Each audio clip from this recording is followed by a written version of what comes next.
Salam, xoş gəlmisiniz. Özünüzü təqdim edin. Salam, çox sağ ol. Kamal Abbasov. Neçə ildir işin içindəsiz? 17 ildir Veysaloğlu Şirkətlər qrupunda çalışıram.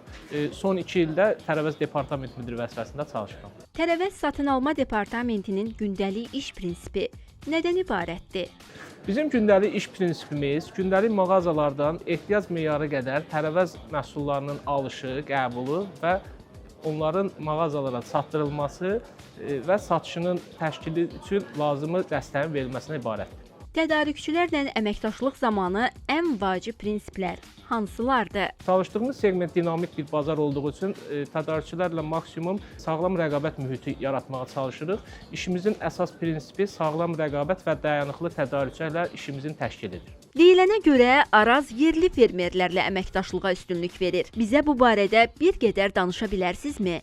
Bu deyilənlər tam doğrudur. Məlumat üçün qeyd edim ki, son 3 ildə biz işimizin əsas prinsipini tarladan rəfə üzərində qurmuşuq. Statistik rəqəmlər də burada öz əksini tapır. Çünki çalışdığımız tədarükçülərin 80%-i artıq yerli fermerlərdir. Son zamanlar alıcıların brokoli, qulançar, rukola kimi məhsullara marağının artmasını siz nə ilə əlaqələndirirsiniz? Son zamanlar müştərilərimiz sağlam qidaya üstünlük verdiyi üçün artıq qeyd etdiyiniz məhsulları gündəlik qida rasionuna salmışdılar. Bu məhsullara əsas artımlardan səbəbin biri də həmin məhsul tədarükçülərini marketinq siyasəti, marketinq çalışmaları olmuşdur ki, artıq bir növdə bu məhsulların satışında artım trendi nəzərə çarpır. Satın alma prosesində fermerlər və tədarükçülərlə əməkdaşlıq zamanı qarşılaşdığınız ən maraqlı hadisə nə olub?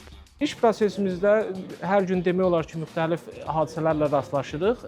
Bunlardan bir dənəsi təxminən mənim yaddaşımda var. Bu həm ibrətamiz, həm də biraz məzəli bir əhvalat kimi yadımda qaldı. Bir tədarükçü ilə danışdığımız zaman israrla bildirirdi ki, uzaq bir bölgədə bizim üçün mal tədarük eləyir, ambardan mal yükləyir. Həmən dönəmdə də biz başqa bir rayona ezamiyyətə getmişdik. Təsadüfən maşını saxlayıb bir marketə daxil olmağa məcbur olduq. Marketə daxil olanda baxdıq ki, həmən tədarükçü həmən marketdən nəsə alış-veriş eləyir. Özü də biraz şok oldu ki, bayaqdan bizə verdiyi informasiya ilə bizim rastlaşdığımız üst-üstə düşmədi.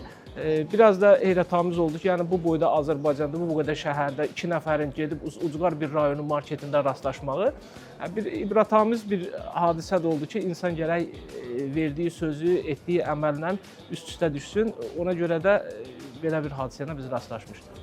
Tarladan rəfə qədər məhsulun yolunu izləmək üçün hansı proqram sistemlərindən istifadə edirsiniz və bu sistem nə dərəcədə effektivdir? İstənilən prosesin izlənməsi sistem üzərindən olmalıdır. Bizə hal-hazırda izlədiyimiz bu proqram bizim işimizin effektivliyini ölçməsinə, yaranan boşluqların tez bir zaman aradan qaldırmasına mühüm rol oynayır. Hər hansı bir çatışmazlıq olarsa, aidiyyatı qurumlar ona biz lazımi dəstəklərini verirlər. Məhsulların keyfiyyətinə və istifadə müddətinə necə nəzarət edirsiniz? Keyfiyyətli məhsulun satışı bizim işimizin ümdə hissəsidir. Bu səbəbdən keyfiyyətli məhsulun qəbulu, mağazaya çatdırılması zamanı soyuq zəncirin qorunması və uyğun məhsulun uyğun rəflərdə sərgilənməsi üçün biz çalışırıq. Bu prosesləri idarə edəcək peşəkar komandamız var. Onlar da öz işinin öhdəsindən lazımınca gəlirlər. Böyük distributorlar əvəzinə birbaşa fermerlərlə əməkdaşlığın üstünlükləri və riskləri nələrdir? Birbaşa fermerlərlə çalışmağın üstünlüyü, onlar bizim sifarişimizlə istədiyimiz növ məhsulu əkirlər. Biz özümüz də mütəmadi olaraq məhsulun yetişmə prosesində iştirak edirik. Daha sonra istədiyimiz məhsulu uyğun qiymətə müştərilərimizə təklif edə bilirik. Çatışmayan cəhəti isə hər hansı bir təbii proseslər və yaxud da baş vermir hər hansı bir force major halları məhsulun uğursuz yetişməsinə səbəb ola bilir. Satın alma mütəxəssislərinin bazar dəyişikliklərinə operativ uyğunlaşmasını necə təmin edirsiniz? Satın alma mütəxəssislərimiz bazarda baş verən hər hansı bir dəyişikliyə uyğun reaksiya vermək üçün onları öncədən təlimatlandırırıq. Mütəmadi treninqlər keçirik ki, bu da onların lazımi qərarı lazımi yerdə verməsi üçün şərait yaradır. Tərəvəz sahəsində çalışdığınız təcrübəyə əsasən mövsümə uyğun hansı məhsulları seçməyi tövsiyə edərsiniz? Hər bir məhsulun öz mövsümdə qəbul edilməsi daha məqsədə uyğun olar. Lakin inkişaf etmiş aqrar mütəxəssislərimiz artıq bizim qışda da yay məhsulunu və yaxud da yayda qış məhsulunun təmin edilməsi üçün lazımi məhsulları yetişdirirlər. Gənclərin peşəkar bacarıqlarını inkişaf etdirməsi üçün tövsiyəniz nədir? Hər bir gəncə praktik təcrübələrlə yanaşı nəzəri biliklərə də yiyələnməyə tövsiyə edirəm. Nəzəri və praktik bilgilərin sinerjisi uğurlu nəticənin səbəbkarıdır. Bu isə gəncin daha uğurlu karyerasına səbəb olacaq. Suallarımızı cavablandırdığınız üçün təşəkkür edirik. Çox sağ olun.